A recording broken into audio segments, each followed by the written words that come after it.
and he just drove it around New York and New Jersey with a can of matte black spray paint, and when he bumped into something, he would just spray paint over it.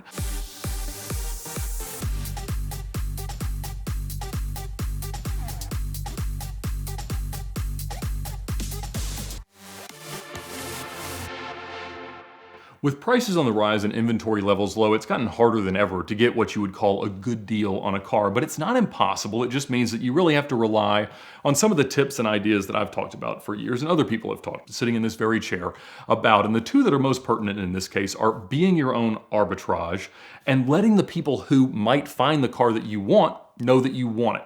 And what I mean by you being your own arbitrage is that you don't make your money when you sell a car. You make your money when you buy the car. And if you can buy the car right, and then you can make its history better, either by documenting it on Facebook or a forum or the VINwiki app, or using it and proving that it's still a great car, or fixing it up and making it nicer, you are exposing a different product to a better audience than hopefully it was presented to you as. And when it's presented to you, the best thing to happen there is if somebody calls and they say, Ed, I've got a car that sounds like you. And one of the greatest things about having a social media audience has been that more than people than ever know that I am always game to buy the worst example of a really cool car. Now, there's people that have always known that about me, like John Tamarian at Curated. Now, down in Miami, he called me about 4 months ago and he says, Ed, I have got an LP640 Roadster that sounds like you. And when he said that, I knew that Lamborghini had only produced 10 manual LP640 Roadsters for the US, 22 coupes.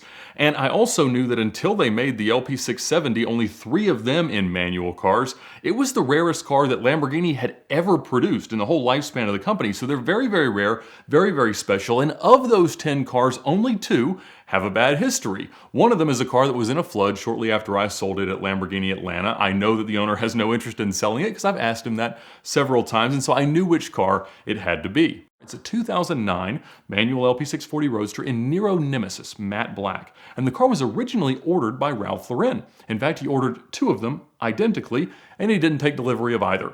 Back in 2009, you couldn't sell any exotic cars, and he just backed out of the orders. He did take delivery of a matte black LP670, an SV, but these cars were sold through 2 different dealers. This one in particular was sold through Manhattan Motor Cars. The other one had been sold through Lamborghini St. Louis, and I'd actually brokered deals to sell that car twice, most recently to a billionaire with a huge collection of cars in Seattle, and I knew that he wasn't going to be selling that car ever. If he ever does, it'll be a 7-figure number. And so it's a very nice car, but this car I knew had been in 2 minor accidents, each documented on Carfax about a year apart in 2016 and 2017. And so I'd always followed the car in the VINwiki app, and I'd heard different rumors about the car. I heard that it hadn't been repaired all that well, and that it was really just sort of driven like a car. And until somebody went and told the world how rare manual LP640s were, that's how a lot of them were driven. They were just cars that people just enjoyed them, drove them. They liked that they were manual cars, maybe, or some of them didn't even care. But E-Gear was such a popular option that most of them obviously were ordered in that way.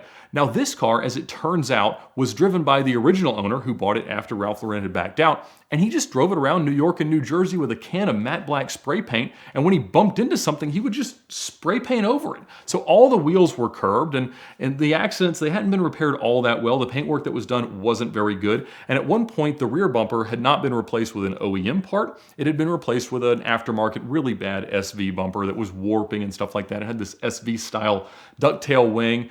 All the parts that were supposed to be gloss black were in fact painted now matte black. And so that was the wheels, that was the areas behind the glass, that was a windscreen frame, the mirrors. And for somebody like me who really appreciates the car in the stock form, it's hard to look at. And it was going to be quite the stigma. The car was stale on service, the tires were 10 years old, parts of the top were missing.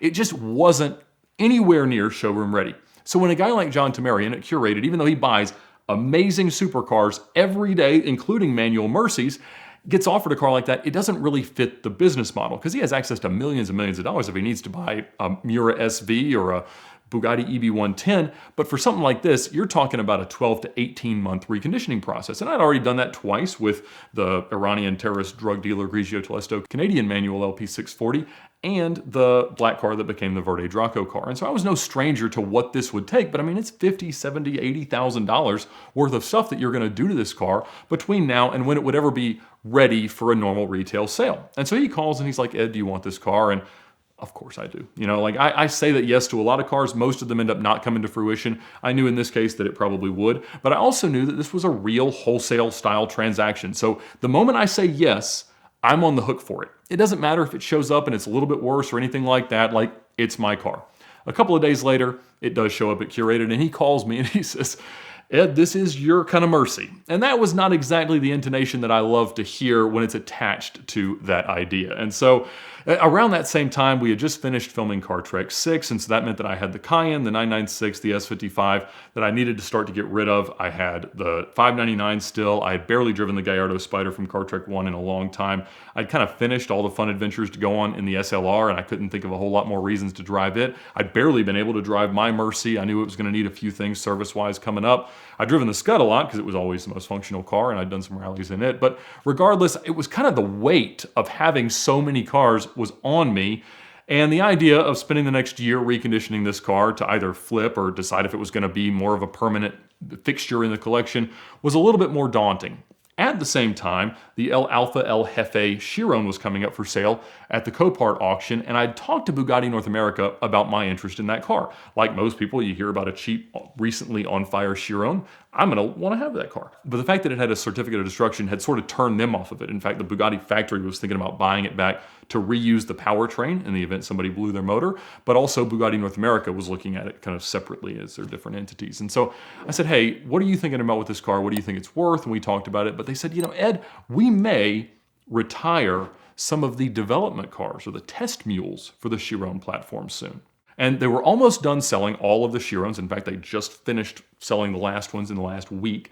And so that was coming up, and Mate Rimek was about to take over. And so they were like, look, why don't you just kind of sit tight and we'll let you know, because I think we're going to be able to sell you one of these cars. So I knew if that happened, I would have to be super liquid, have to be able to move very, very fast, and it would be a very, very hard car to finance. And so I was like, look, that combined with the fact that I'm kind of tired of having 15 cars, I'm going to sell some stuff. So I told Tamarian that, and I said, look, why don't we sell that? We'll split the profit, and it'll just, save us the time, and it'll all be fine. He gets excited about that prospect. So I list everything for sale on that Instagram post, and within 24 hours, I sell 9 cars, including this one. And I was kind of excited. It was just like this blank slate, regardless of what happens with the Bugatti. I've got my LP640 Coupe, the Verde Draco car. I kept the Scud. Everything else was kind of gone, and I was excited about that. And so we ended up working out a deal where there was going to be a trade taken in through Curated of an earlier manual Mercy, which will quite honestly be the last really good deal had on a manual Mercy ever, I think. And that went to a friend of mine. He'll be on here to talk about it at some point soon. But regardless, everything kind of goes well, and I start talking more to Bugatti about this. Unfortunately, the Chiron never worked out. And so they decided that they didn't really want to go through the process of reconditioning to be retail ready, and they weren't willing to put them out into the world in the condition they were in, and so they're just gonna sit and rot. But regardless, I felt good, and everything seems good with Tamarian. But days go by, weeks go by, 4 months go by, and the buyer never pays for the balance of the car.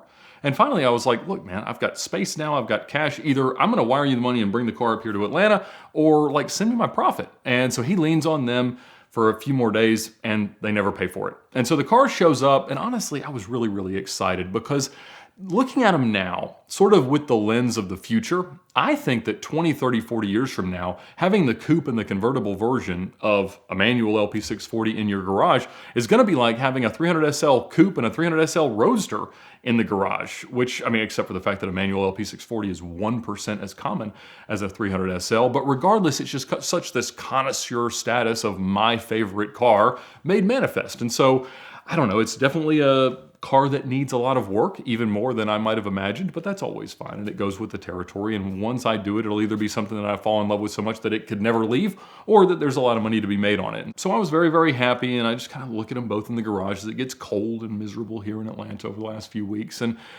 I've done this now for the 3rd time, having 2 Mercies. And I've thought a lot about having 2 Mercies, but the first time was with the Fast and Furious car that Freddie ended up buying, and I ended up deciding that wasn't worth the trouble and let him buy that one. And then with Tyler's Roadster, I bought that car and drove it 1 mile and realized, you know what, this is for the birds. And so I sold it to him at a very appropriate price. And so I'm standing out there in the garage with them both sitting next to each other, and I start to think, you know what, maybe having 2 of these things isn't exactly the right way to do it. And so I bought something else the next day that I think is even better than a Bugatti, but I'll have to tell you about that some other time.